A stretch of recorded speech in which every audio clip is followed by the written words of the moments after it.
पाकिस्तान और यूएस के relationship partition के टाइम पे, तो आप क्या व्हाट वुड यू से इट? मैं इसको ये कहूँगा कि it was a marriage of convenience. US के इंडिया के साथ रिलेशनशिप्स पार्टीशन के टाइम पे और उसके बाद 40s के में कैसे? देखें, इसमें ना नेहरू साहब की पर्सनालिटी का बड़ा रोल है। निक्सन ने भी अपनी किताब में, प्रेसिडेंट निक्सन ने भी ये लिखा है इंदिरा गांधी के बारे में कि ये क्यों इतना मगरूर है। ईस्ट पाकिस्तान के अंदर ठीक है, वेस्ट पाकिस्तान में India was ready to talk to us on Kashmir issue, मगर जब पाकिस्तान मिलिट्री अलायंसेस में गया तो दे बैक्ड आउट। अमेरिका जो है ना पाकिस्तान में जमहूरियत के खिलाफ है और फौजी गवर्नमेंटों को हमेशा से वो सपोर्ट करता रहा। तैयब अली खान को कहा गया था हमें अपनी सपोर्ट दें, मिलिट्री सपोर्ट दें। मैं अब नाम ले लेता हूँ, एक्स आर्मी चीफ हमारे, वो खुल के कहते रहे, उनकी रिकॉर्डिंग्स मौजूद हैं कि जी ये भुट्टो को भी अमेरिका ने मरवाया, ज़िया को भी अमेरिका ने मरवाया। पाकिस्तान ने पहले जंप इन किया था अफगानिस्तान वॉर में और यूएस ने पाकिस्तान को ज्वाइन किया था। इसके बाद हम देखते हैं कि पाकिस्तान में एक कॉन्सेप्ट आया था मुजाहिदीन। तो मुजाहिदीन कौन थे, इनकी फॉर्मेशन कैसे हुई थी? मजहबी तंजीमें और उसमें ईरान, उसमें सऊदी अरेबिया स्टेट लेवल पे इन्वॉल्व थे और उनकी पूरी फंडिंग भी थी, अमेरिकन फंडिंग भी थी। ऑब्वियसली ओसामा बिन लादेन को CNN पे दिखाया जाता है, शहजादा है, वो आके कर रहा है और फ्रीडम फाइटर के तौर पे उसे प्रोजेक्ट किया जाता है। सुनो पॉडकास्ट में आज हमारे साथ मौजूद हैं डॉक्टर आसिम हमीद, जो कि जियोपॉलिटिकल और IR एक्सपर्ट हैं। हमने इनसे जाना कि यूएस के साथ रिलेशनशिप्स इंडिया और पाकिस्तान के इकोनॉमिक डिफरेंस की वजह कैसे हैं। 65 और 71 की वॉर में यूएस ने पाकिस्तान की मदद क्यों नहीं की? कायदे आजम को कश्मीर में फौज भेजने से मना किसने किया था? सोवियत अफगान वॉर में मुजाहिदीन का क्या रोल था? इन सब सवालों के जवाब जानने के लिए इस पॉडकास्ट को अंत तक जरूर देखें।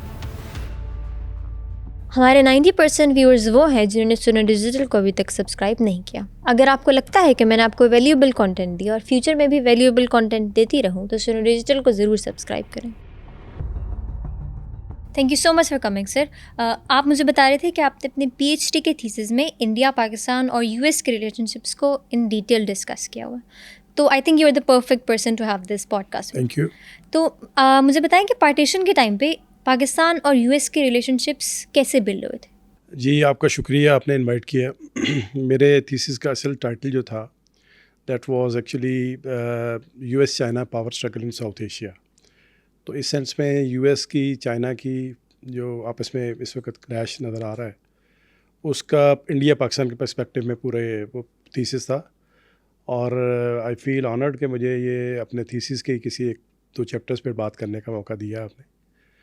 पाकिस्तान US के रिलेशंस का जो स्टार्ट आपने, जिस तरह आप कह रूट्स जो हैं, इसके लिए हम लोग अपनी क्लासेस में भी और टेक्स्ट बुक्स में भी हम जो वर्ड यूज़ करते हैं उसमें, उसको कहते हैं कि ये एक अननेचुरल अलाइंस था।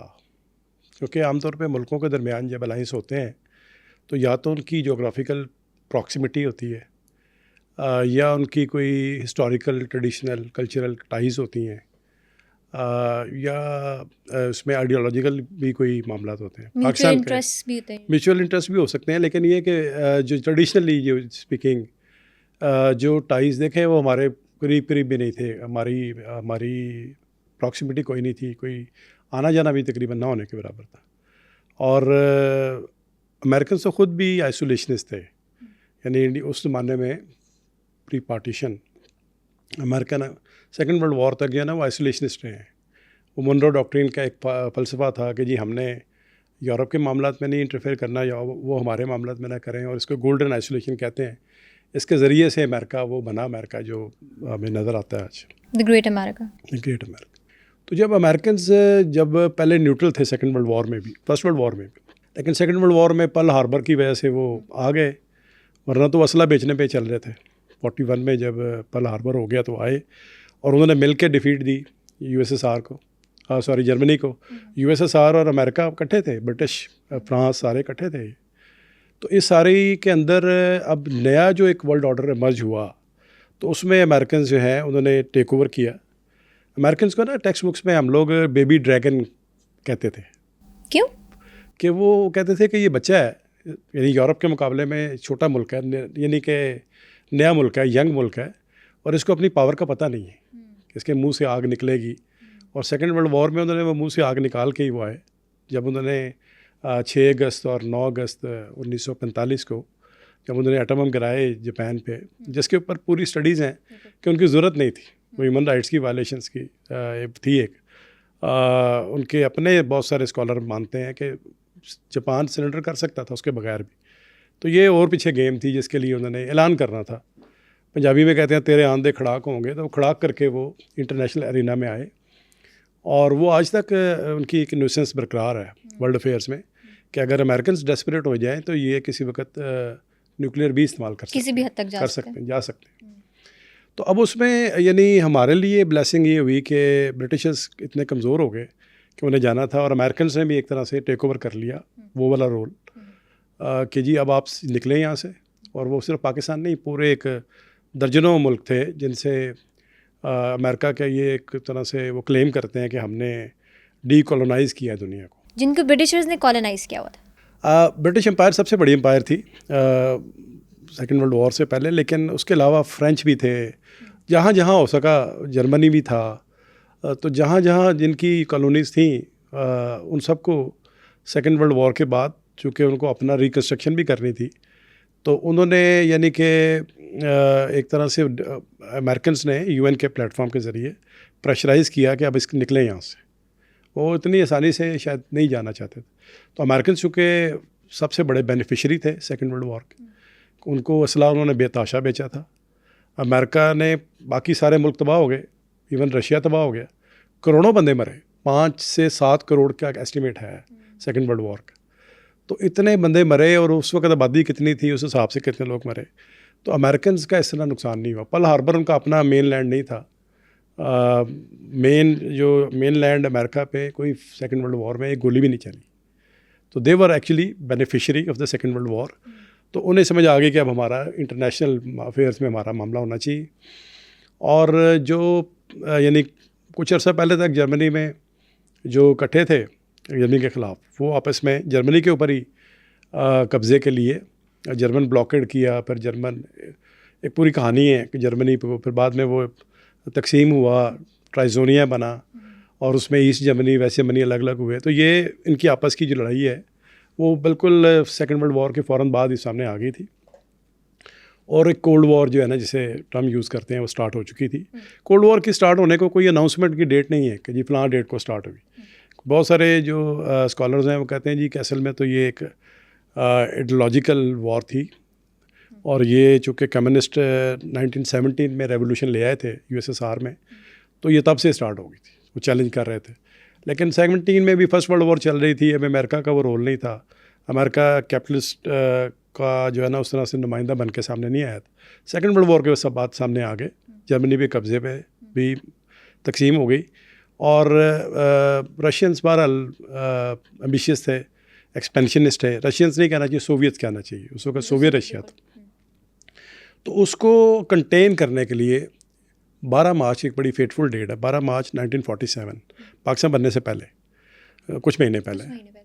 उसमें उनके जो प्रेसिडेंट हैं, प्रेसिडेंट ट्रूमैन, हेनरी ट्रूमैन नाम था, उन्होंने एक अपनी अमेरिकन प्रेसिडेंट, उन्होंने एक अपना, बल्कि उससे पहले कुछ अर्सा पहले एक चर्चिल की एक फुलटन के परेड ग्राउंड में बेसिकली थी हुई, उस पर इनकी स्पीच थी कि जी एक आयरन कर्टन आ गया है रशिया में, ये सोवियत रशिया में, और इन्होंने इकॉनमी क्लोज़ कर ली। और ये आयरन कर्टन का वर्ड बड़ा मशहूर है।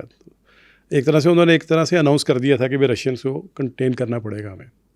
मैं बार बार रशियंस कह रहा हूँ, सोवियट्स कहना चाहिए।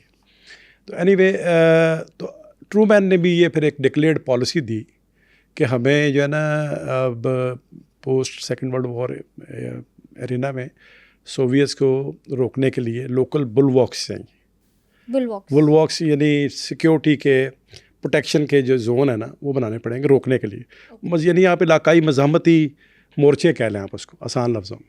और उसमें शुरू में तो टर्की, यूनान वगैरह के नाम लिए गए जो पॉलिसी में थे। फिर उसमें एवेंचुअली जब आप देखेंगे कि 50s में हम जब जाएंगे सेंटो सियाटो में, तो उसमें फिर पाकिस्तान भी आ गया सामने। और पाकिस्तान की आगे कहानी जो है वो तो हम देखेंगे कि वो सबसे अहम मुल्क साबित हुआ, इसीलिए हमें 80s में फ्रंट लाइन स्टेट कहा गया, यानी आसान लफ्ज़ों में अगले मोर्चे की रियासत कहा गया। और हमने अगले मोर्चे में यानी वो करके दिखाया, कोल्ड वॉर जीत के दिखाई इन द नेम ऑफ जिहाद ऑब्वियसली। लेकिन ये कि पूरी मुस्लिम वर्ल्ड इसमें इस्तेमाल हुई। तो ये कमाल होगा अमेरिकन का कि उन्होंने अपना इंटरेस्ट देखा, और उसमें वो फिर पूरा, आपको पता है जो यूएन बनाई गई है, इस यूएन के अंदर भी कहते हैं कि वो जो वर्ल्ड बैंक बना था, IBRD, it was US dominated, it is still US dominated. तो उसमें उसके अंदर उन्होंने जो वर्ल्ड बैंक था उसका नाम था IBRD, international bank for reconstruction and development. तो रिकन्स्ट्रक्शन एंड डेवलपमेंट मेनली किसकी होनी थी? Western Europe. Okay okay. वो चाह रहे थे कि ईस्टर्न यूरोप में ये पेनिट्रेट कर रहा है सोवियत रशिया, तो इसको वेस्टर्न यूरोप में ना पहुंचने दें, बल्कि ईस्टर्न यूरोप में भी रोकें इसको।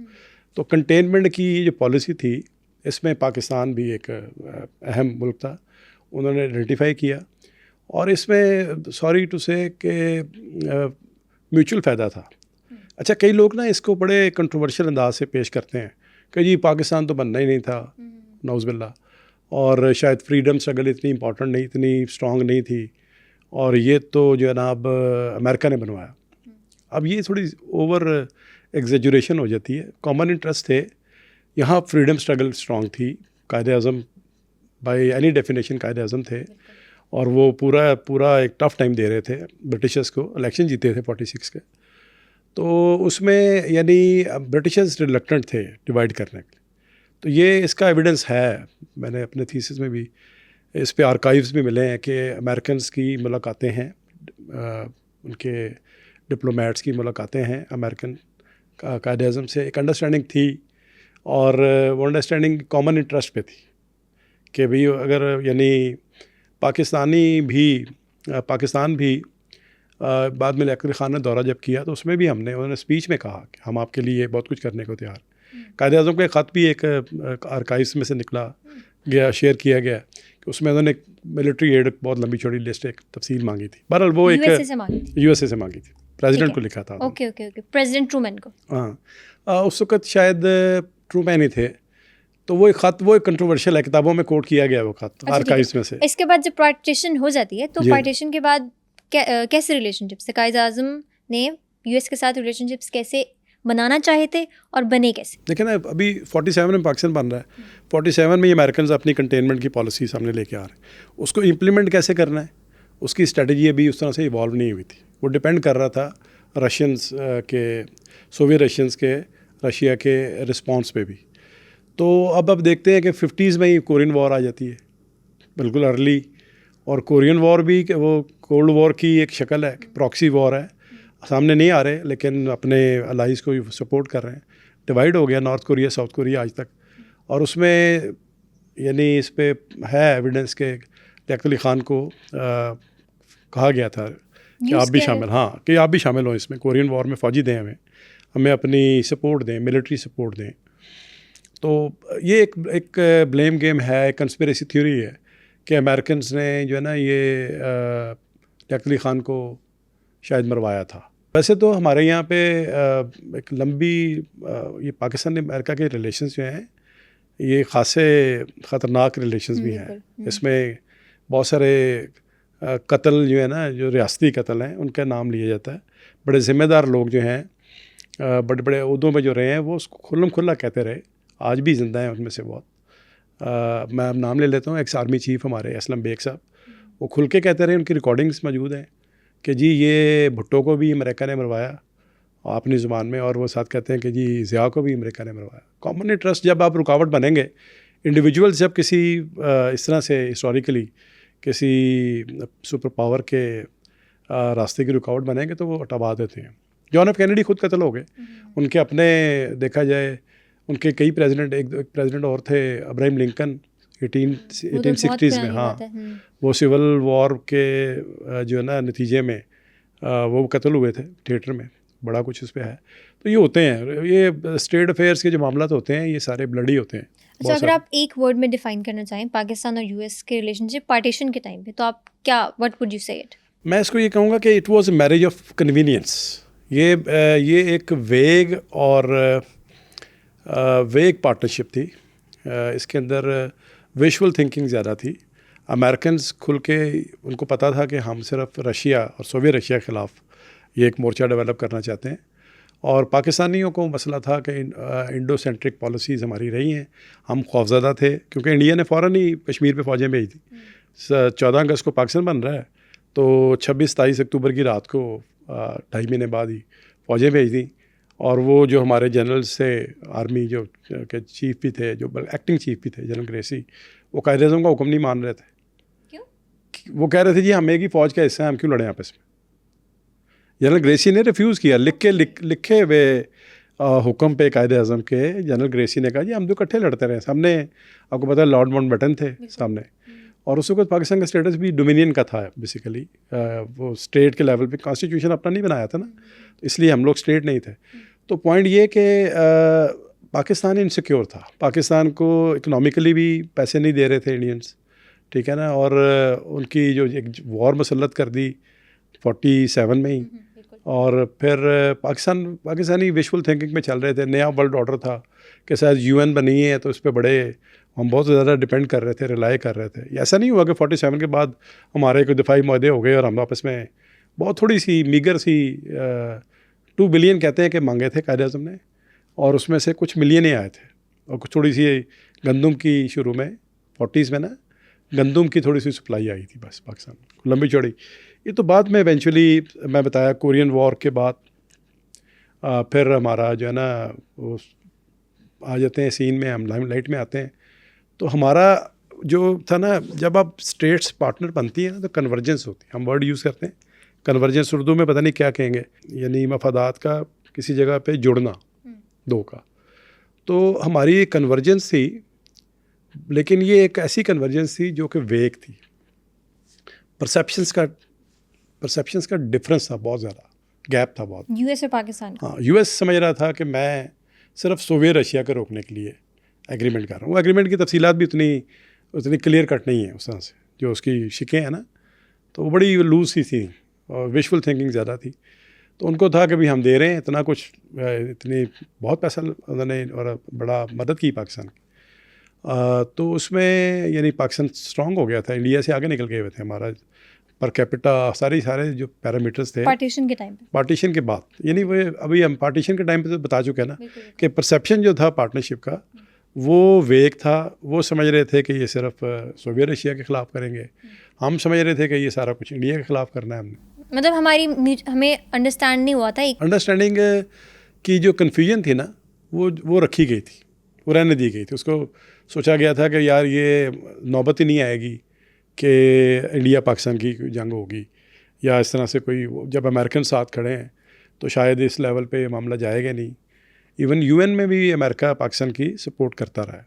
उधर से फिर ये हुआ कि रशिया, फिर ज़ाहिर है हमने तो 40s में 47 पाकिस्तान जब बन रहा है तो पाकिस्तान यानी तय था ऑलमोस्ट कि अमेरिका से पाकिस्तान की नहीं पूरी दुनिया की बहुत सारे जो नए मुल्क आज़ाद हो रहे थे उनकी अमेरिकन से बड़ी उम्मीदें थी। अमेरिकन ही तो यूएन बना के चला रहे हैं ना, तो उनका ख्याल था कि नया वर्ल्ड ऑर्डर आ रहा है और इसमें जो है ना डीकोलोनाइजेशन हो रही है, वो पीस होगा और यूएन जो है ना पता नहीं कितनी इक्वलिटी लेके आ जाएगा स्टेट्स के दरमियान, वॉर कंट्रोल हो जाएगी। तो न्यूक्लियर डायमेंशन ऐड हो चुकी थी। न्यूक्लियर डायमेंशन का मतलब ये था कि अब न्यूक्लियर की वजह से अब रेगुलर वॉर नहीं होगी। सेकेंड वर्ल्ड वॉर से सीखा था बहुत। हमारा जो सब्जेक्ट है इंटरनेशनल रिलेशंस, ये एक्चुअली इवॉल्व भी सेकेंड वर्ल्ड वॉर के बाद हो, कि समझ आई थी कि भाई दुनिया, ये जो ज़मीन का गोला है छोटा सा, ये तो कई 100 दफ़ा बर्बाद किया जा सकता है। इतने न्यूक्लियर रेस लग गई और इतने ज़्यादा बना दिए गए हैं कि ये तो एंडेंजर्ड है ये पूरा। तो लिहाजा आइंदा वॉर नहीं चाहिए, और वॉर में न्यूक्लियर होने का ख़तरा है। तो लिहाजा बहुत सारी उम्मीदें थी सेकेंड वर्ल्ड वॉर के बाद, पाकिस्तान बनने के बाद। हमारा जो पहला फेज़ है फॉरेन पॉलिसी का, अगर देखें 40s का, 47 से 54 तक ही कह दें, 53 तक कह दें, ये वो इस फेज़ में हम लोग यूएन पे ज़्यादा डिपेंड कर रहे थे। कायद-ए-आज़म ने भी जो वर्ड यूज़ किया है, अगरचे उनके खतूत वगैरह और ताल्लुक मीटिंगें वगैरह हुई, और लेफ्टिनेंट खान ने तो खुल के ही जाके कह दिया कि हम ये चीज़ें देंगे आपको, हम आपकी मदद करेंगे। पूरा एक उनकी स्पीच है इस पर, एक से ज़्यादा स्पीचेज़ हैं उनकी, कि हम इस तरह काम आएंगे आपके डिफेंस के और सारे मामला। तो लेकिन ये कि बहरहाल पॉलिसी जो पहला फेज़ है ना वो यही थी कि हम ज़्यादा डिपेंड कर रहे थे यूएन पे, रिलायंस ऑन यूएन पे, कि यूएन, और हम चाह रहे थे कि हमारा कश्मीर का मसला भी वहीं से हल हो जाए, जो कि हम मायूस हुए। वो it was more of A visual thinking, ground realities अपनी जगह पे थी। तो इस पर बहुत सारी बात की जा सकती है, लेकिन मैं इसको जो वर्ड है फाइनली वो यही है कि ये एक कन्फ्यूज्ड, एक वेग कन्वर्जेंस थी, और अपने अपने परसेप्शंस का एक गैप था, जो कि बाद में जाके फिर हम्म। हम 65 में देखते हैं, जो 60s क्लियर आउट में भी नहीं हो सका था जो time हो पे। गया ना क्लियर। उससे मतलब 1940s के एरा में क्लियर आउट नहीं हो सका था। हम हाँ 40s दोनों में। कंट्री सोच रही हाँ थी कि हमारे मफाद में काम है, बट किसी के मफाद में काम मुझे नहीं। यहाँ कोट करने दें, मुशाहिद हुसैन साहब हमारे एक तरह से उस्तादों में से हैं। उन्होंने एक वर्ड यूज़ किया क्योंकि गवर्नमेंट में वो थे, वो कंसल्टेंट वगैरह भी थे मुशर्रफ दौर में। तो वो कहते हैं जी कि हमारा जो है ना ये थर्ड हनीमून है पाकिस्तान अमेरिका रिलेशंस का। It is third honeymoon. पहला हनीमून जो था वो तीनों ही जो थे वो फ़ौजी थे। पहला जो था वो पीरियड अयूब खान साहब के साथ, जनरल अयूब खान साहब, सेकंड ज़ियाउल हक साहब के साथ, और फिर तीसरा जो था मुशर्रफ का। और उन्होंने एक वर्ड यूज़ किया बड़ा इंटरेस्टिंग, शाहिद हुसैन साहब इस मामले में कमाल हैं। तो उन्होंने कहा जी कि फ्री फ्रैंक अंदाज से कहते हैं कि हमने ये सीखा, बल्कि क्वेश्चन किया गया, मैंने कहा जी क्या फ़र्क है पहले और अब की जो पार्टनरशिप थी। तो उन्होंने कहा जी कि पहले हमने समझ आ गई है कि Americans don't believe in marriage, Americans don't believe in marriage. और हम पहले दो पार्टनरशिप्स में हम समझ रहे थे कि परमानेंट है ये सारा, तो हमें समझ आ गई है now we have redefined our role, और अब हम गर्लफ्रेंड की तरह बिहेव कर रहे हैं। We are not don't assume marriage with US। लेकिन बात वही है कि गिविंग एंड पे जो होते हैं ना वो सुपीरियर होते हैं। वो हम चलेंगे आगे बात करेंगे। तो अच्छा, पार्टीशन के टाइम पे पाकिस्तान और यूएस के रिलेशनशिप्स तो आपने डिफाइन कर लिए। वो हनीमून पीरियड था, एक तरह से हनीमून का स्टार्ट होने जा रहा था। बिल्कुल। तो यूएस के इंडिया के साथ रिलेशनशिप्स पार्टीशन के टाइम पे और उसके बाद 40s के एरा में कैसे थे? देखें इसमें ना नेहरू साहब की पर्सनैलिटी का बड़ा रोल है। Nehru was clear cut. वो एक तो वो बड़े कांग्रेस के लीडर्स जनरली बड़े एरोगेंट थे, और नेहरू तो जो है ना वो सोशलिस्ट थे, डिक्लेयर्ड। उन्होंने ऐलान किया हुआ था। फिर वो ये इंडियंस को ना, अगर आप जो अमेरिकन्स की भी तहरीरें पढ़ें ना, तो निक्सन ने भी अपनी किताब में, प्रेसिडेंट निक्सन ने भी ये लिखा है इंदिरा गांधी के बारे में कि ये क्यों इतना मगरूर है, ये कि ये वो बड़े बड़े लफ्ज़ यूज़ किए हैं उसने एक जगह पे बुढ़ी चुड़ैल का वर्ड यूज़ किया इसके लिए। तो अमेरिकन्स को ये मसला रहा है कि यार, क्योंकि ये इंडियंस का एक माइंडसेट है वी आर सुपीरियर, हम हिस्टोरिकली बहुत पुराने सुपीरियर, ये तो कल के बच्चे हैं। तो वो सिविलाइजेशन का और वो अपने एक्सपीरियंस का सुपर पावर तो थे वो, डेफिनेटली इंडिया बहुत बड़ी पावर थी। गोल्डन स्पैरो कहते थे इसको, यहीं से लूट के सारा यूरोप जो है। तो वो एक सुपीरियरिटी जो ख़ुद साख्ता जो कॉम्प्लेक्स, आज तो खैर इंडिया इकोनॉमिकली भी बहुत स्ट्रॉन्ग हो गया है, लेकिन ये मैं बात कर रहा हूँ अर्ली 46। तो उसमें भी ये था, नेहरू खुद वर्ल्ड लीडरशिप में वो करना चाहते थे माओ से, और माओ से उनकी बाकायदा जो है ना, हालांकि वो एक ही सोच के थे, लेकिन ये कि उनकी एक जो नैम बनाई थी, नॉन अलाइंड मूवमेंट, जो कि किसी कोल्ड वॉर का हिस्सा नहीं बनना चाहते थे, न्यूट्रल रह रहे थे। उस बड़े बहुत सारे मुल्क इसमें, उसको लीड करने के लिए चाइना के साथ राइवलरी बन रही उनकी, यानी चाइना इंडिया राइवलरी में माओ नेहरू की राइवलरी को भी एक फैक्टर, स्ट्रॉन्ग फैक्टर माना जाता है। तो चाइनी वो जाहिर है कि उन्होंने डिप्लोमेसी पढ़ा लिखा था नेहरू बहरहाल, तो उन्होंने अपने इदारे जैसे भी बनाए, डेमोक्रेसी स्टेबल की, डेमोक्रेसी का भी उनको बड़ा ग़रूर है कि हम ओल्डेस्ट, हम लार्जेस्ट डेमोक्रेसी हैं, और इसी को वो हर जगह पे बोलते हैं, और अमेरिका से अपने आप को।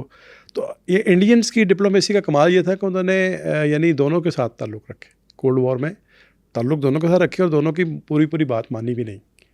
हमने जिस तरह अड्डे दे दिए अमेरिका को 60s में, तो 60 में पकड़ा भी गया खुर्शीफ ने, जब पेशावर से वो U2 वाला प्लेन जब उन्होंने गिराया, जसूसी वाला, तो वो इस तरह से नहीं किया उन्होंने। रशियंस के साथ उन्होंने मतलब रखा इस तरह से कि वो सर्वाइव कर सकते थे, शायद वो उतने मजबूर नहीं थे, उनको उस तरह इतना बड़ा थ्रेट नहीं था। पाकिस्तान को थ्रेट था इंडिया से, पाकिस्तान को अनडू किए जाने की जो बातें हैं उनकी अर्ली स्पीचेस में हैं। वो जो इंडिपेंडेंस है उसकी जो रात में जो उनकी पटेल साहब की जो बाकी सारे, दे वर नॉट सेलिब्रेटिंग, दे वर एक तरह से वो मातम कर रहे थे कि ये वो आज़ादी नहीं है जो हम चाहते थे। धरती माता तकसीम हो गई थी उनकी। तो एक तरह से वो मैं समझता हूँ कि इस रीजन में जो फंडामेंटलिज्म लेके आए, वो फंडामेंटलिज्म जो है ना, जो आज इतनी खौफनाक शक्ल में न्यूक्लियर फॉर्म में भी आ गया, ये उनकी लीडरशिप का। नेहरू जितने भी विजनरी हों, लेकिन उन्होंने ये गलतियाँ की। अगर वो देखें, कायद-ए-आज़म के वर्ड हैं कि हमने पाकिस्तान, इंडिया हिंदू मुस्लिम कॉन्फ्लिक्ट को इंडिया पाकिस्तान कॉन्फ्लिक्ट बनाने के लिए नहीं बनाया। पाकिस्तान हमने हिंदू मुस्लिम कॉन्फ्लिक्ट को इंडिया पाकिस्तान कॉन्फ्लिक्ट बनाने के लिए नहीं बनाया, बल्कि एक्चुअली हिंदू मुस्लिम कॉन्फ्लिक्ट को रिजॉल्व करने के लिए बनाया। Pakistan in its creation was a method of conflict resolution in the eyes of Quaid Azam. बड़ी विशफुल थिंकिंग थी उनका ख्याल था कि कश्मीर पे भी इस तरह नहीं करेगा इंडिया। उनका जुमला एक बड़ा था कि जी ये पके हुए आम की तरह पता नहीं गिरेगा हमारी झोली में, नहीं गिरा, आज तक नहीं गिरा, बल्कि वो न्यूक्लियर फ्लैश पॉइंट बन गया। तो इंडिया के साथ जो है ना अमेरिकन के रिलेशंस कंफर्टेबल नहीं थे, आज भी नहीं है।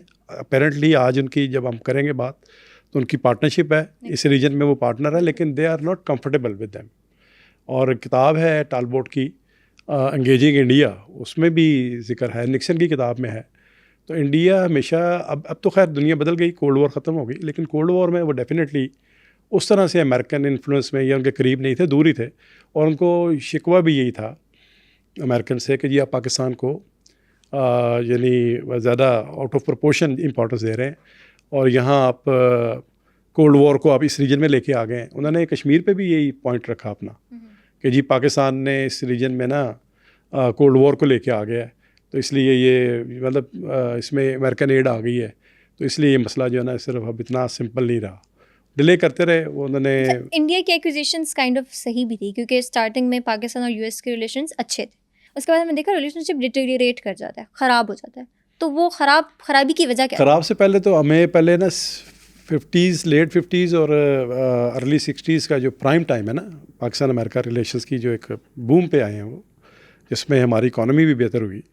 आज लोग वो ट्रकों के पीछे लिख के लगाया होता है जी तेरी याद आई तेरे जाने के बाद। मतलब ये कि बैकवर्ड होने की ये अलमिया होता है कि हम हीरो वर्शिप में पड़ जाते हैं, हम इंडिविजुअल्स को बहुत ज़्यादा इंपॉर्टेंस देते हैं। तो अयूब खान के बारे में बहुत सारे सादा लोग हैं वो समझते हैं कि जनरल अयूब बड़े विजनरी थे, उनके दौर में बड़ी तरक्की हुई, उनके दौर में डैम बने और उनके दौर में देखें कि जी हमने ना सिर्फ डैम बने बल्कि मिलिट्री बड़ी स्ट्रांग हो गई। तो मैं अक्सर ये कहता हूँ सादा लोगों को, स्टूडेंट्स को भी अपने यार, कि ये अगर करनी है ना बात अगर इतनी सादगी से, तो इसके अंदर एक और सादा बात ऐड कर, और वो ये है कि अमेरिकन जब आपसे खुश होते हैं तो आपके वही लीडर आपके हीरो बन जाते हैं, आपकी इस इकॉनमी, आपकी फ़ौज, हर चीज़ आपकी ठीक हो। जब वो आपसे नाराज़ होते हैं तो आपके हीरो जो है वो ज़ीरो हो जाते हैं। देखें ना अयूब खान को भी बाद में लिखनी पड़ी किताब फ्रेंड्स नॉट मास्टर्स, जो सबसे ज़्यादा पाकिस्तानी किसी ने इज़्ज़त की है ना अमेरिकन से, तो वो अयूब खान है। 61 में मेरा ख्याल है कि वो विज़िट करते हैं सेंटो सियाटो के बाद विज़िट करते हैं, क्या मैं कहता हूँ रॉयल किस्म का उनका रेड कारपेट जो है ना इस्तेमाल, वो आज तक वो बच्चों को भी हम दिखाते हैं कि यार देखो ये था रिस्पेक्ट। जब आप पार्टनर बनते हैं तो ये रिस्पेक्ट, तो रिस्पेक्ट उनके मफादात की थी, उनके अपने म्यूचुअल इंटरेस्ट थे। हाँ, उसमें अयूब खान साहब की कोई यानी ये कहना कि जी पर्सनल कोई डिप्लोमेसी या उसके कोई कमाल था, ऐसा नहीं है।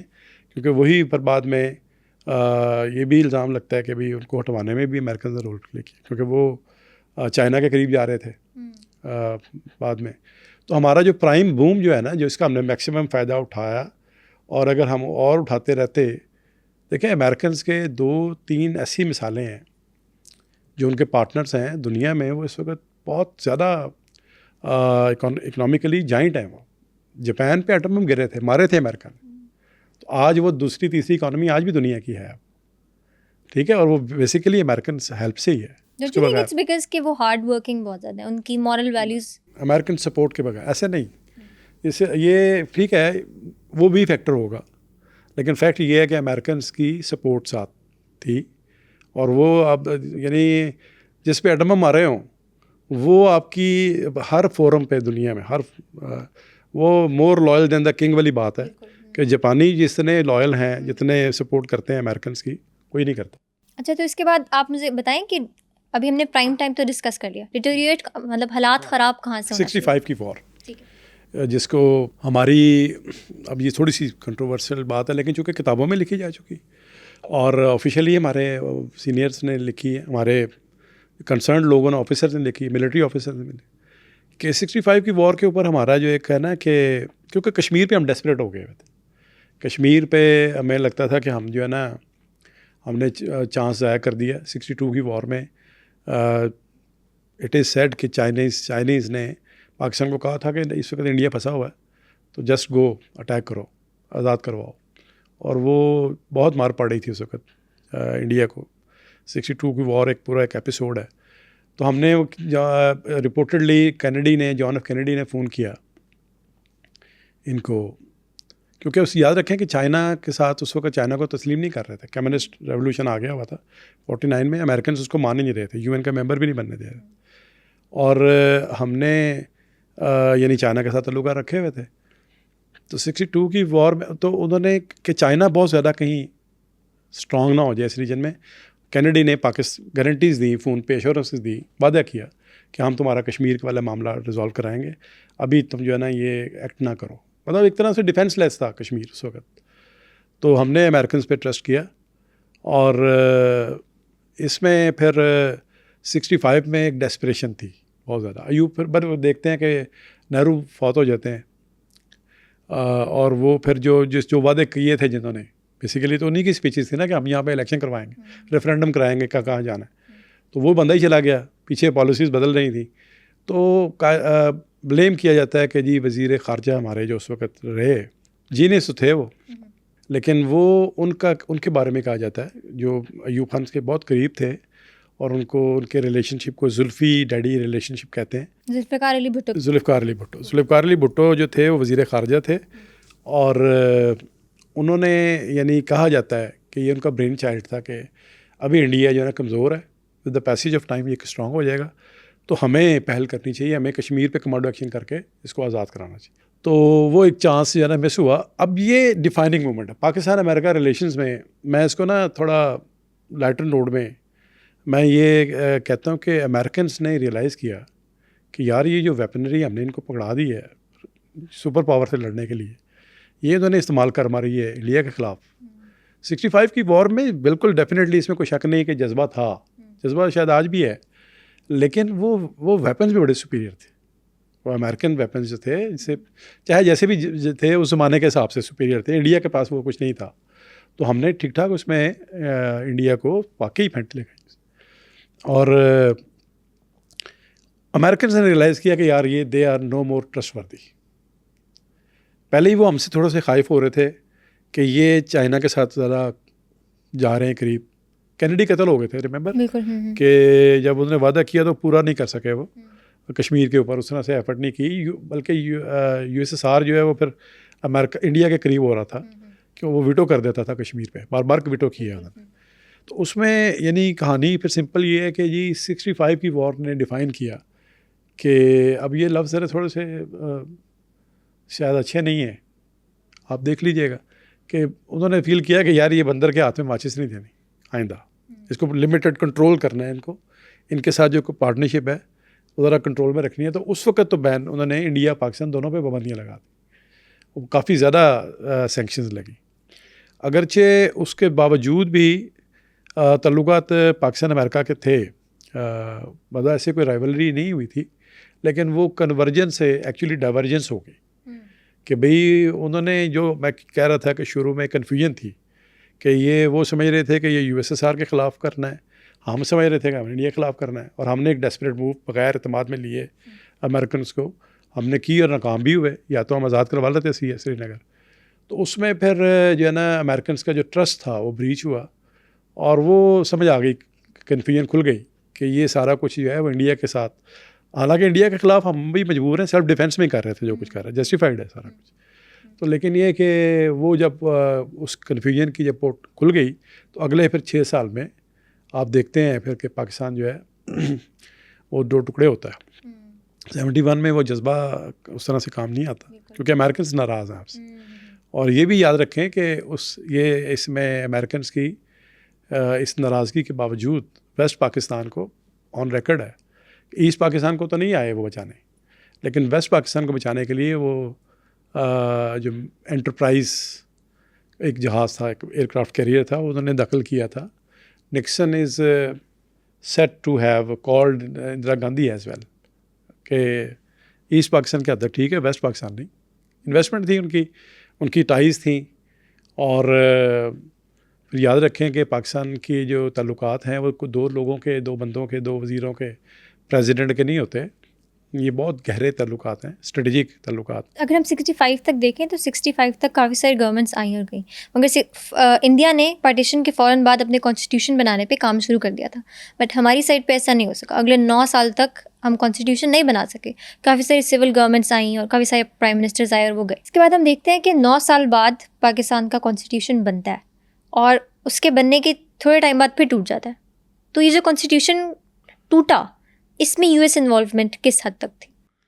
नहीं, बड़ा अच्छा क्वेश्चन है ये आपका। ये चूँकि देखें, ये जो कॉन्स्टिट्यूशन होता है ना, इसको सिविल सोशल कॉन्ट्रैक्ट कहते हैं कि लोगों के इकट्ठे रहने का एक फार्मूला कि किन किन शराइत पे हम इकट्ठे रहेंगे। तो पाकिस्तान चूँकि सेकेंड वर्ल्ड वॉर के बाद बड़ी एग्जॉस्टेड थे सारे। कायदे आज़म तो खुद बना सकते थे, एक रात लगाते। वो सच ए फाइन यानी लॉयर कि वो एक रात में कॉन्स्टिट्यूशन बना के दे सकते थे। But he was a true Democrat. वो चाहते थे कि असम्बली ही इसको कंसेंसस के साथ बनाए। कॉन्स्टिट्यूशन तो कंसेंसस का नाम है ना। अब वहाँ डिबेट्स बहुत सारी हमारी खुल गई यहाँ पे कि जी इस्लामिक होगा या ये सेकुलर होगा। कायदे आज़म ने मुझे कहने दें, कायदे आज़म जो है वो सेकुलर थे, अपने हर तरह से वो सेकुलर थे। और सेकुलरिज्म का हरगिज़ मतलब लादीनियत नहीं है। उसका मतलब है कि आप एक एहतराम रखें। उनकी स्पीच है 11 सितंबर की, 11 अगस्त की, यानी असम्बली से ख़ताब करते हुए कराची में उन्होंने ये कहा था कि यहाँ बन गया पाकिस्तान, अब हिंदू जो है हिंदू नहीं रहेगा और ईसाई सारे पाकिस्तानी होंगे और सबके हकूक़ होंगे। और मज़हब का यही भी जुमला था उसमें कि मज़हब का कोई रोल नहीं होगा रियासत के सियासत के मामला। तो वो एक तरह से चूँकि मिनॉरिटीज़ का केस जीता है उन्होंने, मिनॉरिटीज़ के राइट्स का केस जीत के लीगली, अब वो मिनॉरिटीज़ के साथ बुरा सलूक करें in the name of Islam, तो ये मुमकिन नहीं था। तो ही वॉज अ सेकुलर। और रिपोर्टेडली कहा होता उन्होंने, ये भी कहा कि हम थियोक्रेटिक स्टेट नहीं बनाएंगे, मुल्लायत वाली स्टेट नहीं बनाएंगे हम। लेकिन यहाँ बहुत सारे मुल्ला मज़हब बहरहाल एक पाकिस्तान का मतलब क्या, ला इलाहा इल्लल्लाह, हिंदू से जब बात करते थे उसका मतलब एक मुस्लिम पाकिस्तान से एक इस्लामिक पाकिस्तान जिसमें इस्लामी शरीयत भी नाफिज की जाए, ये उनकी डिमांड बनी। एक स्ट्रॉन्ग तबका था जो अगरचे पे ब्लेम है कि जिन्होंने कायदे आज़म का साथ नहीं दिया, कायदे आज़म को काफ़िर आज़म कहते थे वो। और इवन यहाँ तक कि कुछ मजहबी जमातों के लीडर्स ने पाकिस्तान को भी ना पाकिस्तान कहा, रिपोर्टेडली खुल के कहते थे वो कि ये आप मुस्लिम्स को, उनका एक व्यू पॉइंट था, ऐसी कोई साजिश नहीं कहेंगे इसको। वो कह रहे थे जी आप इंडिया पाकिस्तान में डिवाइड कर रहे हैं मुस्लिम्स को, आधे मुस्लिम वहाँ रह जाएंगे, आधे वो रह जाएंगे, तो ये इकट्ठे होकर जितने स्ट्रॉन्ग हो सकते हैं उतने नहीं हो सकते। तो पार्टीशन के ख़िलाफ़ थे वो। तो इसी तरह ये जो चूँकि जोग्राफिकली भी हम डिवाइडेड थे, एक बीच में इंडिया है और एक तरफ बांग्लादेश, यानी जो बना बाद में ईस्ट पाकिस्तान और वेस्ट पाकिस्तान। और फिर कॉलोनियलिज्म की वजह से डेवलपमेंट के लेवल भी एक नहीं थे। बहुत सारे इलाके, बलूचिस्तान तो सूबा ही नहीं था, बल्कि NWFP भी एक पोस्ट थी, and north west frontier post थी, सूबा नहीं था। तो इसलिए ये बना कभी पॉपुलेशन की बेस पे होगा या डेवलपमेंट की बेस पे होगा, कैसे होगा। तो डिबेट्स वाकई जेन्युइन इश्यूज़ थे जिस पे कंसेंसस नहीं बन पा रहा था और ब्लेम करना पड़ेगा पॉलिटिशियंस को। और फिर बीच में आप मलिक ग़ुलाम मोहम्मद का रोल ना भूलें कि उसके पर्सनल भी एम्बिशंस थे। वो बेसिकली वो एक ब्यूरोक्रेट था और वो जब देख रहे थे कि कॉन्स्टिट्यूशन अगर ये मसले रिजॉल्व हो गए तो गवर्नर जनरल नहीं रहेगा। वो याद रखें कि गवर्नर जनरल जो हैं पहले कायदे आज़म थे और दूसरे जो थे मेरा ख्याल है ख्वाजा नाज़मुद्दीन थे, अगर मैं भूल नहीं रहा। तो ख्वाजा नाज़मुद्दीन ने बाद में जब लियाक़त ख़ान शहीद हुए तो उनकी जगह पे वज़ारत उस्मा पकड़ ली और गवर्नर जनरल का उहदा जो तीसरे गवर्नर जनरल बने वो मलिक ग़ुलाम मोहम्मद बने कि भाई ये तो उहदा आइन के बाद ख़त्म हो जाना है। गवर्नर जनरल तो इंडिपेंडेंस ऑफ इंडिया एक्ट या वो जो 1935 का एक्ट था उसमें था, जब कॉलोनियल इंडिया था, ब्रिटिश इंडिया था। तो जब कॉन्स्टिट्यूशन आएगा तो ये तो उधर ख़त्म हो जाना है। तो मलिक ग़ुलाम मोहम्मद साहब के इंटरेस्ट ये थे पर्सनल, बड़े ओपन बात है ये कि वो चाहते थे कि ये ना कॉन्स्टिट्यूशन ना बनेगा और ना यानी मेरा ओहदा ख़त्म होगा। और इसीलिए उन्होंने जिस बंदे ने अपना ओहदा दिया था उनको, ख्वाजा नाज़मुद्दीन वज़ीर आज़म थे उस वक़्त, उनकी कैबिनेट तोड़ी उन्होंने बाद में, असम्बली भी तोड़ी, पहले बाद में फिर कैबिनेट में तोड़ी। तो मलिक गुलाम मोहम्मद पाकिस्तान में देखा जाए तो एक बहुत बड़ा फैक्टर थे एज एन इंडिविजुअल भी और एज ए पीछे लॉबी पूरी जो थी उनकी कि एस्टेब्लिशमेंट जो थी यहाँ पे सिविल और जो बाद में मिलिट्री को भी घसीट के ले आए। कॉलोनियल इलाकों में यही होता है कि वहाँ पे पॉलिटिशियंस तो इतने स्ट्रॉन्ग नहीं होते, उनके पास इक़्तिदार ही नहीं होता, तो नुमाइंदे होते हैं रियासत के, एस्टेब्लिशमेंट होती है स्ट्रॉन्ग होती है। तो वो उन्होंने इसको डिले करवाया और ये बात बिल्कुल दुरुस्त है कि अमेरिकन इंटरेस्ट यही थे। फिर उन्होंने अगर एक मोर्चा बनाना है यहाँ पे, फ्रंट लाइन स्टेट बनानी है, तो उसमें फिर बजाय ये कि पूरी कौम के नुमाइंदों से मुज़ाकरात किए जाएँ और वो कहें जी हम ज़रा पहले पूछ लें पार्लियामेंट से, तो एक बंदे से या एक आर्मी चीफ से जो ऑल इन ऑल हो तो उससे यानी करना आसान है। तो इसलिए मोर्चों में तो फिर कंटोनमेंट से अगर हैं तो फिर तो फ़ौजियों की हुकूमत होगी ना। इसलिए यानी पाकिस्तान में सारी जो फ़ौजी गवर्नमेंट्स नहीं हैं उसमें ये एक ओवर सिंप्लीफाइड वर्जन यही है कि अमेरिका जो है ना वो पाकिस्तान में जमहूरियत के ख़िलाफ़ है और फ़ौजी गवर्नमेंटों को हमेशा से वो सपोर्ट करता रहा। इसका मतलब ये, वैसे मैं नहीं मानता इसका मतलब ये नहीं कि आज भी फ़ौजी गवर्नमेंट आ जाएगी तो अमेरिकन वेलकम करेंगे इसको। अब ऐसा नहीं है। अब कोल्ड वॉर ख़त्म हो चुकी हुई है, 9/11 हो चुका हुआ है, सिचुएशन मुख्तलिफ है। तो इंसेप्शन के बाद से पाकिस्तान में मिलिट्री गवर्नमेंट भी रही है और सिविलियन गवर्नमेंट भी रही है। तो मिलिट्री और सिविलियन गवर्नमेंट दोनों में से यूएस के साथ बेहतर ताल्लुकात किसके रहे? ऑब्वियसली पार्टनरशिप ही, ये मिलिट्री पार्टनरशिप, मैंने आपसे कहा कि ये बेसिकली था ही डिफेंस का पैक्ट, पार्टनरशिप थी ये। और हमने तो फिर 80s में जो है ना, अगर अगला दौर देखें कि ये जो अगर इसी कंटिन्यूटी में बात करें तो हमारी जो 60s में डाइवर्जेंस आई जिसके नतीजे में पाकिस्तान टूट गया और अमेरिकन ने एक तरह से, आप डिवोर्स ही के वर्ड यूज़ कर सकते हैं, दिया हुआ था, सैंक्शंस लगी हुई थी। फिर भुट्टो साहब आए तो भुट्टो साहब ने जो पॉपुलर लीडर थे बहरहाल, और उन्होंने जो स्टैंस पकड़ा तो वो था कि कोई बात नहीं, हम तुम्हारे बगैर गुजारा कर लेंगे। और उन्होंने इस्लामिक ब्लॉक बनाने की कोशिश की, न्यूक्लियर बनाने की कोशिश की, बना दिया। स्टार्ट तो उन्होंने किया ना सारा, वो ऑब्वियसली मिलिट्री बैकिंग थी साथ। मिलिट्री की बड़ी इस वक्त सिचुएशन बड़ी नाजुक थी 71 के बाद, क्योंकि याहिया खान और अयूब खान पे आती थी बात कि इन्होंने सोचा ही नहीं कि इलेक्शंस करवाए हैं तो क्या होगा उसके बाद। अच्छा, यहाँ एक सॉरी मैं आपके सवाल को थोड़ा सा कर गया हूँ, डाइवर्ट कर गया हूँ, लेकिन ये कि एक बड़ा इंसिडेंट जो इसमें 71 में होता है ना, वो पाकिस्तान की कंट्रीब्यूशन अमेरिका के लिए बहुत बड़ी, जो पूरी ग्लोबल लेवल पे कंट्रीब्यूशन है कि हमने सुलह कराई चाइना की और इंडिया की, चाइना की और अमेरिका की, चाइना और यूएस की। यस। यानी हेनरी किसिंजर जो उनके फॉरेन सेक्रेटरी, जिनको हम वज़ीर ख़ारजा कह देते हैं, वो पाकिस्तान आते हैं और यहाँ से फिर वो खुफिया तरीके से जाते हैं। वो पिंग पोंग डिप्लोमेसी है, बहुत सारे विजिट हैं। उसके नतीजे में उनकी जो वो चाइना जिसको अमेरिकन मान ही नहीं रहे थे, यूएन का मेंबरशिप नहीं दे रहे थे, उसको वो मानते हैं। फिर 1972 में मार्च में निक्सन प्रेसिडेंट जो हैं वो जाते हैं वहाँ पे और उनकी वो पार्टनरशिप शुरू होती है जिसकी वजह से आज ये चाइना वो चाइना है जो अदरवाइज़ ना होता। तो डू यू थिंक चाइना को जो इकोनॉमिक जाइंट अभी बन गया उसके पीछे भी यूएस का हाथ है? बिल्कुल पार्टनरशिप है। मैंने बल्कि ये पहले भी आपसे कहा कि अगर हम 65 की वॉर वाला जो एडवेंचर ना करते, अगर ये एडवेंचर कह दें, तो फिर शायद अमेरिका के साथ हमारे ताल्लुकात इस लेवल पे बुरे ना होते, तो वो डाइवर्जेंस ना आती उसमें। तो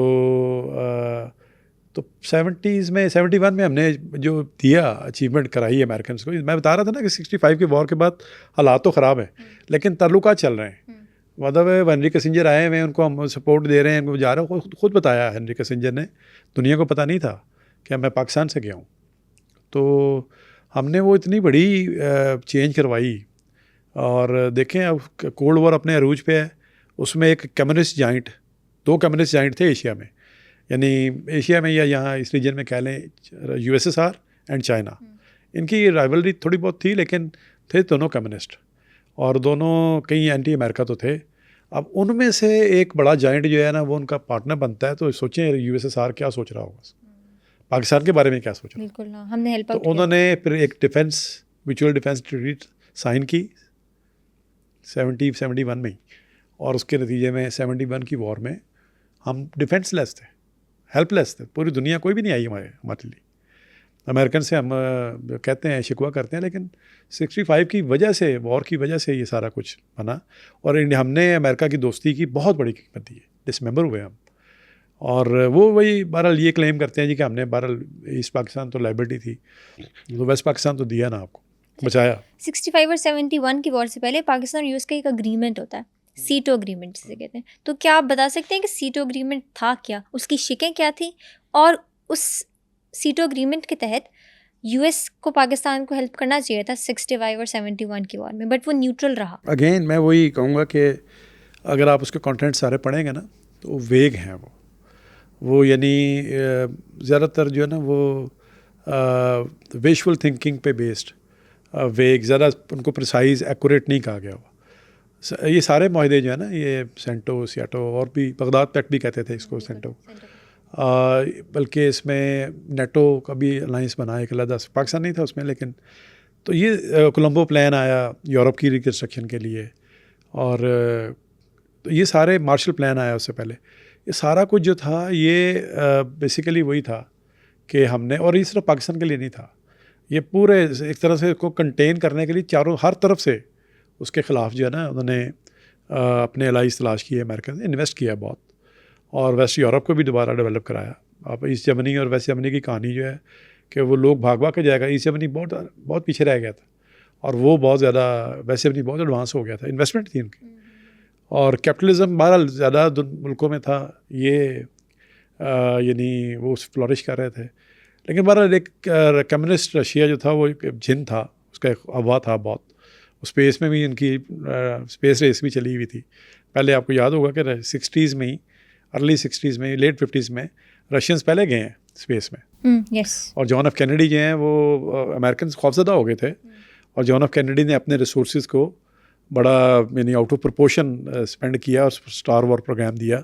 सारा जो उनका है वो कैनेडी पे जाता है सारा उस पर। तो लेकिन असल टॉपिक पे आए तो बात ये है कि वो जो उसके थे ना, जो आपने पूछा सेंटो के कंटेंट्स क्या थे, वो यही थे कि जी हम एक दूसरे का ताउन करेंगे, मिलिट्री अलायंस हम, और एक मुल्क नहीं था, ज़्यादा मुल्क थे उसमें, इराक वगैरह, ये वो दूसरे मुल्क भी थे, सेंट्रल एशिया के भी, मिडल ईस्ट के भी, कि हम सारे जो है ना वो इनके ख़िलाफ़, अगर रशियन करेगा ये तो हम सारे मिल के इसके ख़िलाफ़ इसको रेजिस्ट करेंगे।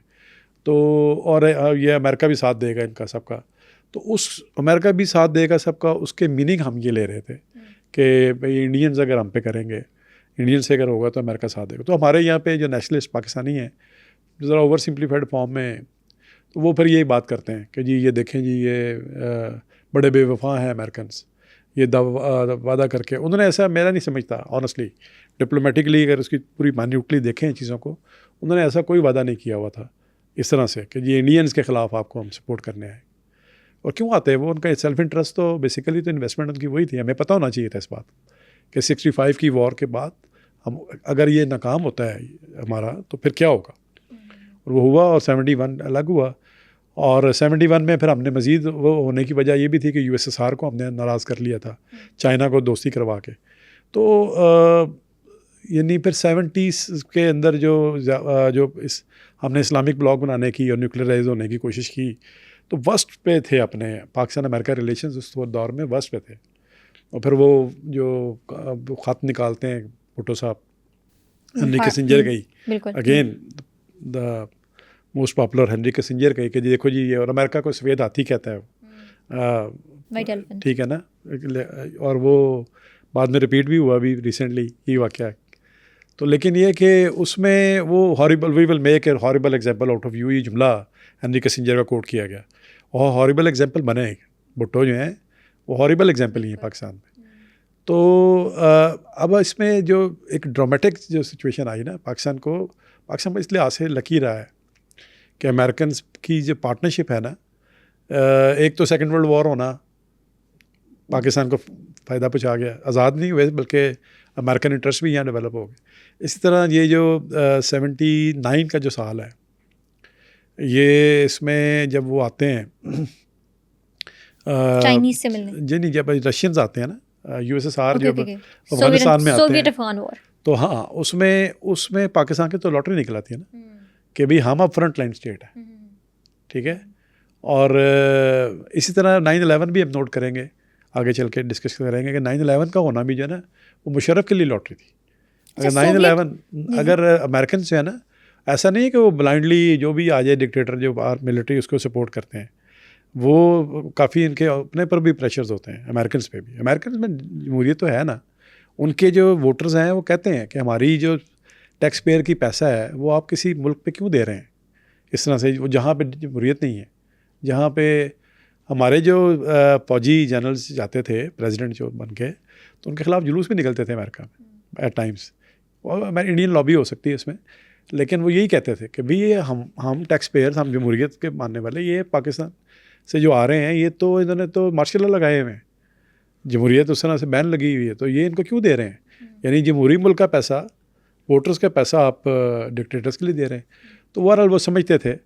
तो हम अगर आपके सवाल को फाइनली यहाँ कंक्लूड करें कि 70s के एंड में 79 से एक नई पार्टनरशिप, एक नया जो है ना पाकिस्तान अमेरिका का शुरू होता है, और उसमें अगर आप मुझे इजाज़त दें तो चार्ली विल्सन एक नाम है, और उस पर एक फिल्म भी बनी, चार्ली विल्सन्स वॉर।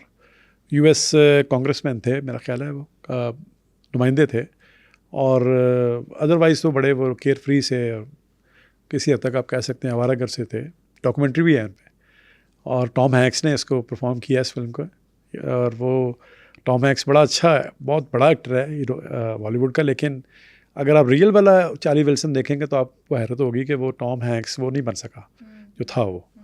तो वो चार्ली विल्सन ने कोई पूरी स्टोरी है कि जी उसने, ये भी एक प्रोपेगेंडा का ऐसा होता है कि जी अमेरिकन्स को जो है ना वो जब लॉबिंग करनी होती है, पैसे कहीं लगाने होते हैं, तो वो पैसे जो है ना वो उसमें एक इंडिविजुअल का भी रोल होता है।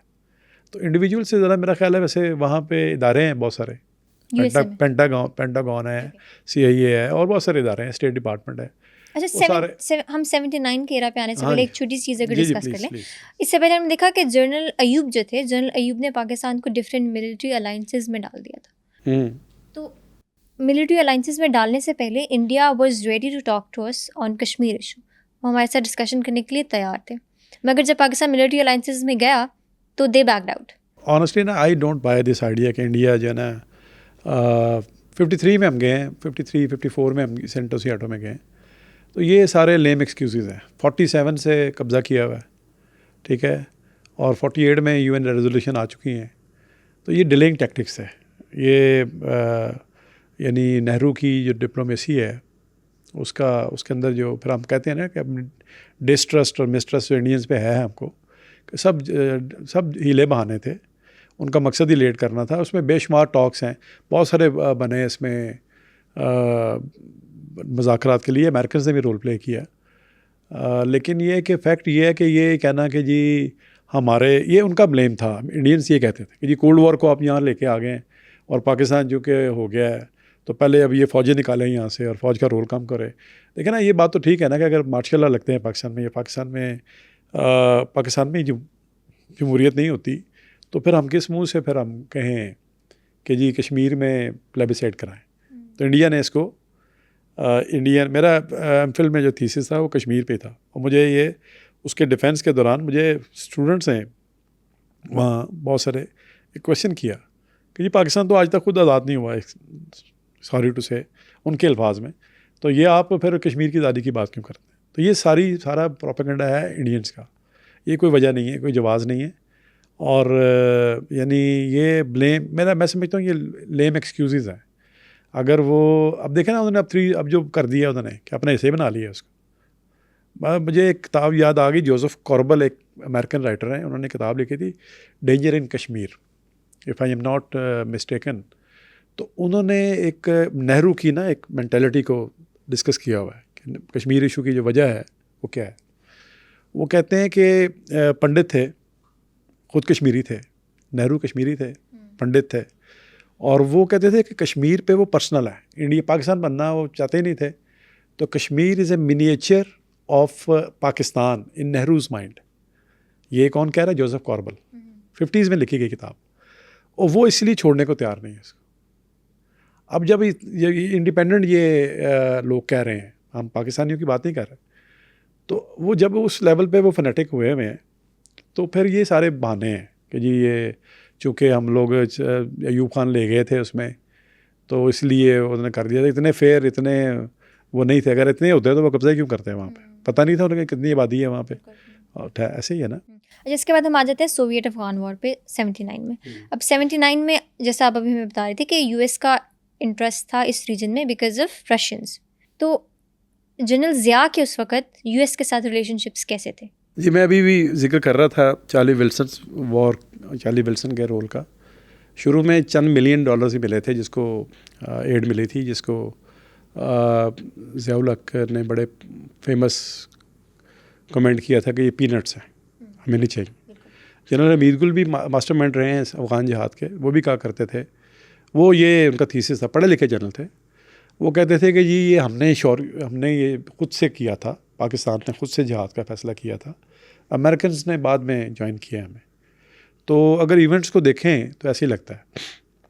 हमारा चूँकि अफ़गानिस्तान के साथ हालांकि इतने अच्छे ताल्लुकात नहीं रहे हुए थे, लेकिन हमें एक था कि यार रशियन से भी हम खौफज़दा थे कि हमने इतना साथ दिया है। 71 में हम लोग भुगत चुके थे।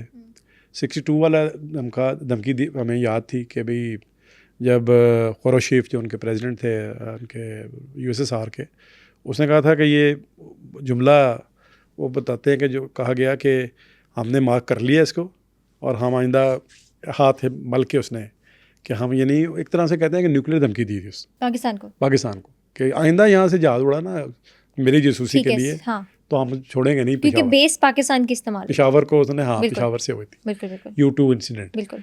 तो हम खौफज़दा थे कि अगर रशियंस यहाँ आते हैं, और वो सारा एक ज़ाहिर है कि इंकलाब जो एक बहाना सा बना के एक इंकलाबी गवर्नमेंट बनाई अपनी सपोर्टेड, और फिर उसको स्ट्रॉन्ग करने के लिए पीछे से आ गए उसको। तो ख्याल था कि पाकिस्तान में भी ना ये कर जाए। एक थ्योरी थी जो बहरहाल U2, क्या आप U2 इंसिडेंट जो है, हाँ, इसको थोड़ा सा डिफाइन कर सकते हैं कि यूएस का एक जहाज का नाम, यूएस तो का रशिया पाकिस्तान के खिलाफ क्यों गया? रशिया उसके बाद अफगानिस्तान आ जाता है, तो U2 incident was the main reason जिसकी वजह से रशिया नहीं, फौरी वजह ये नहीं थी, बैकग्राउंड में था वो। अब फौरी वजह तो अगर वो तो यही थी कि अमेरिकन की इन्वॉल्वमेंट बढ़ रही थी यहाँ पे, और अमेरिकन एक अफ़गान वॉर पे ना एक बड़ी खूबसूरत एक टर्म कॉइन की जाती है कि अमेरिकन को बहुत शर्मिंदगी उठानी पड़ी थी 60s में वियतनाम वॉर की वजह से। वियतनाम वॉर में अमेरिकन मतलब वो सही मानों में यानी बहुत, वो बाद में फिल्में बनाई उन्होंने, रैम्बो शैम्बो जो भी, लेकिन वो प्रोपेगेंडा ही है। एक्चुअली अमेरिकन बहुत अंदर से, मुल्क के अंदर ही उनसे बहुत ज़्यादा रिवोल्ट हुआ था कि यार ये क्यों बंदे मरवा रहे हो, क्योंकि गुरिल्ला वॉर थी, बंदे पागल हो रहे थे उसमें। अमेरिकन रेगुलर आर्मी वाली वॉर नहीं थी वो, और उसमें चाइना रशिया कम्युनिस्ट थे, वो दूसरे को सपोर्ट कर रहे थे। तो अमेरिकन के लिए बड़ी एम्बेरसमेंट हुई थी उसमें, इंटरनली भी इंटरनेशनली भी। तो वो कहते हैं कि उन्होंने ना एक टर्म यूज़ करते हैं IR में हम, कि उन्होंने अफ़गानिस्तान को डिसाइड किया कि now we will Vietnamise Russia, Soviet Russia in Afghanistan, कि अफ़गानिस्तान में ऐसा फंसाएंगे इनको जिस तरह वो खुद फंसे थे ना वियतनाम वॉर में, इस तरह से फंसाएंगे। तो उन्होंने एक प्रॉक्सी वॉर शुरू कराई यहाँ पे, और ये पहले दिन नहीं फैसला किया उन्होंने। देखें ये एक दिन में नहीं होते ये फैसले, जैसे 47 के फ़ौरन बाद नहीं पाकिस्तान को फ़ौजी इमदाद देने का फ़ैसला कर लिया था, उन्होंने डेवलपमेंट्स होती हैं, कोरियन वॉर का रोल है इसमें। इसी तरह ये वियतनाम वॉर के बाद से ये भी जो अफ़गानिस्तान वॉर है, इसमें भी उन्होंने सिचुएशन को देखते हुए, एनालिसिस करते हुए, बड़ी कैलकुलेशंस होती हैं, उसके बाद वो फैसला करते हैं।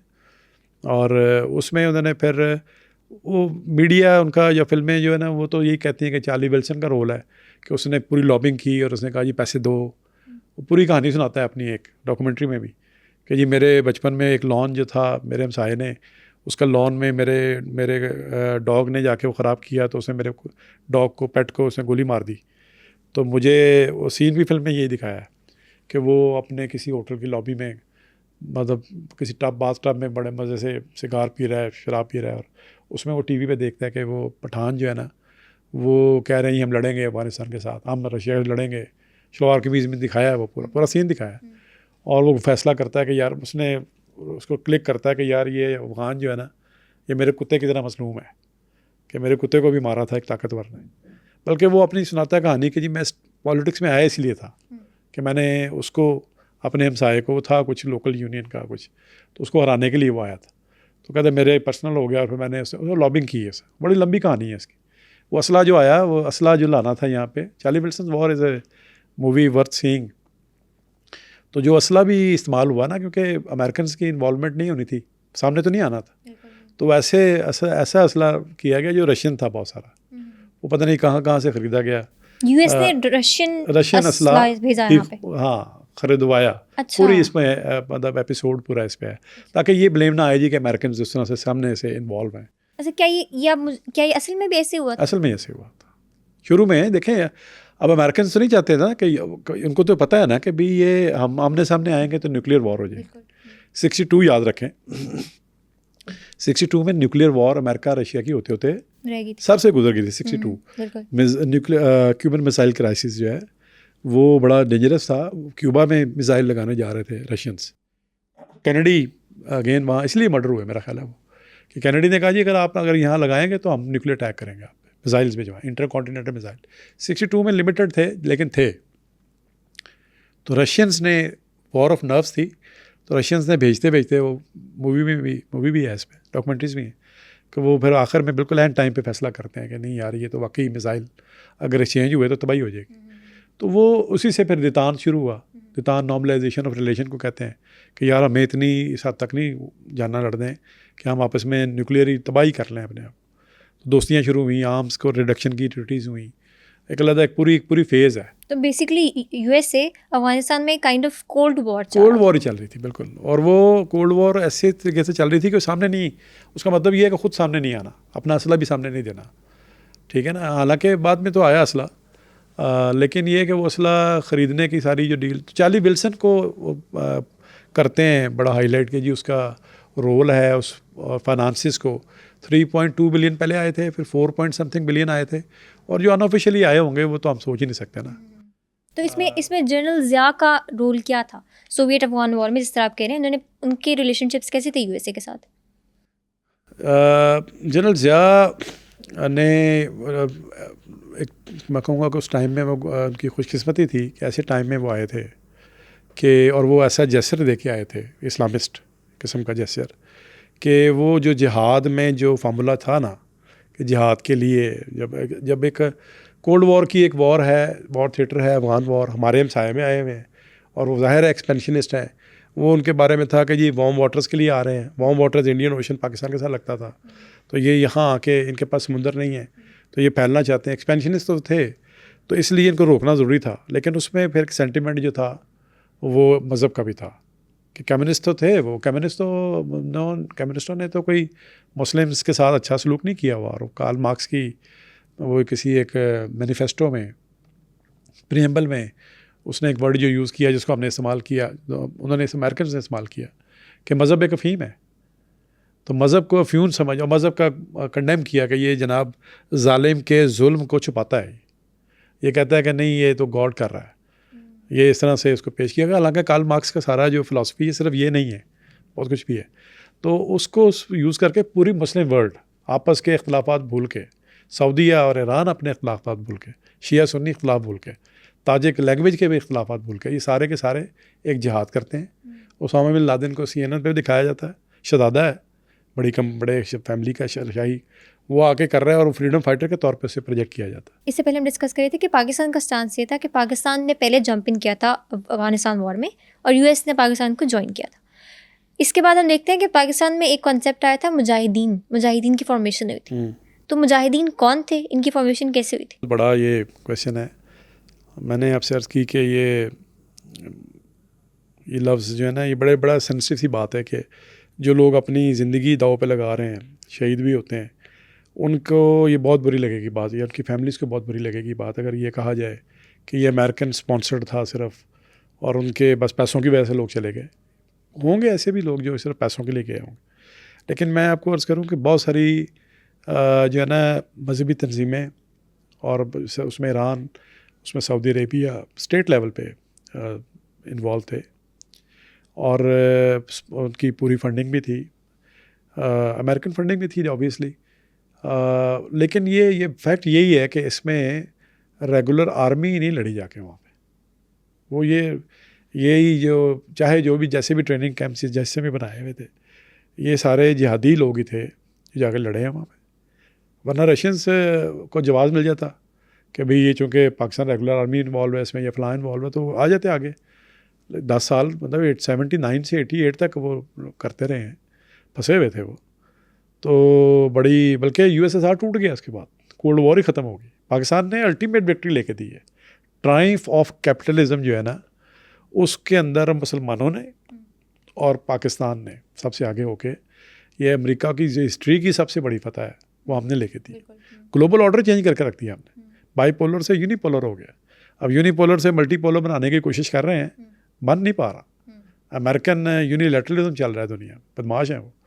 मुझे कहने दें ये वर्ड कि वो अपनी जो है ना, अब जो कुछ भी इजराइल कर रहा है आज अगर देखें तो उसमें अमेरिकन पीछे पूरी खुल के कहते हैं, वो लिहाज नहीं करते। वो कहते हैं हम साथ हैं उनके, बिल्कुल ओपन वो यूएन को नहीं इलेक्शंस में मानते। इवन यूज कर रहे हैं। यूएन को नहीं मानते वो। यूएन की वो कहते हैं जी सेक्रेटरी जनरल नहीं आएगा हमारे पास। पूरी दुनिया को एक तरह से वो रिजेक्ट करते हैं। फनेटिक्स भी हैं, फनेटिक्स हैं और एक्सट्रीमिस्ट हैं मज़हब की बेस, मगर वो जनाब उनकी मंजूर नज़र हैं। तो ये डबल स्टैंडर्ड्स हैं। तो अमेरिकन हमने असल बात ये हो रही है कि मुजाहिदीन जो थे वो अक्रॉस द वर्ल्ड पूरी दुनिया से आए। उनका जो प्लेटफॉर्म्स थे वो मेनली वो हमारे मदरसे थे। और आपको पता है कि आखिरी तक अभी तक कुछ अर्सा पहले तक भी ये इश्यूज़ अब आज भी हैं पाकिस्तान अमेरिका रिलेशंस में कि हकानी नेटवर्क के बड़े ख़िलाफ़ थे वो अमेरिकन्स। वो कहते थे कि जो अमेरिकन्स के ऊपर जो हमले होते हैं अफ़गानिस्तान में, वो उसमें हमारे ये वज़ीरिस्तान वाले हकानी नेटवर्क एक बहुत बड़ा मदरसा है, वो सेटअप है, उनके लोग जाते हैं वहाँ पे हमले करने के लिए। पाकिस्तान अमेरिका के जो ताल्लुकात हैं उसमें लेटेस्ट तो आपको पता ही है ना कि 1 जनवरी 2018 को ट्रंप साहब ने जो पहली अपनी एज प्रेसिडेंट ट्वीट की थी, उसमें पाकिस्तान को गालियाँ दी हैं। उसने कहा जी ये टेररिस्ट हैं, ये झूठे हैं, ये पैसे लेते हैं और काम नहीं करते हैं, डबल गेम खेलते हैं। और ये एक्चुअली उसने वो ब्लंट आदमी है डिप्लोमेसी की ज़ुबान में, उसने पूरी अमेरिकन की जो इंटेंशंस अंदर है ना, जो हमारे बारे में उनका परसेप्शन है, उसने खोल के बता दी। तो हाईली ऑब्जेक्शनेबल। और उसने यहाँ तक कहा जी 33 बिलियन आपने ज़ाया किए इन पे। जी मैं यही कहूँगा कि पाकिस्तान ही उसमें फ्रंट लाइन पे था। पाकिस्तान के मदरसा का रोल है इसमें बहुत ज़्यादा, और वहीं पे ये सारे आए। इनको वहाँ जिहाद की तरबियत भी मिली। हमारे मदरसास की तादाद बहुत उससे पहले नहीं थी, 70 यानी अफगान वॉर से पहले इतनी तादाद नहीं थी। वो बने हैं बहुत सारा, और उनमें से मैंने मिसाल दी आपको कि हकानी नेटवर्क के ख़िलाफ़ बाद में खुद ही पहले एक तरह से इन्वेस्टमेंट की और बाद में इसको डिसमेंटल करने के लिए भी बड़ा उन्होंने किया। तो ये कोई और इसमें सारी मुस्लिम वर्ल्ड इन्वॉल्व थी, पाकिस्तान सिर्फ अकेला नहीं था। मैंने बताया कि ईरान भी है, अफ़गानिस्तान भी है, अब ईरान और सऊदीया जैसे जो आपस में राइवल थे आज भी, वो भी इकट्ठे इस पे कर रहे थे। तो ये मुजाहिदीन जो है ना, मैं समझता हूँ कि इसमें हो गई स्टेट स्पॉन्सर्ड भी सारा था, लेकिन जेन्युइन लोग भी थे। और यहाँ इसमें मुझे कहने दें कि उसामा बिन लादेन को कोई ज़रूरत नहीं थी आने की। उसे कोई अपनी ज़िंदगी में जो कुछ चाहिए था मिला हुआ था। तो वो प्योरली उसकी अपनी इंटेंशंस देखें तो वो जिहाद के ही उसी फ़िलासफ़ी के साथ यहाँ आए थे। और ख़ुद उन्होंने फ्रीडम फाइटर कहा उसको।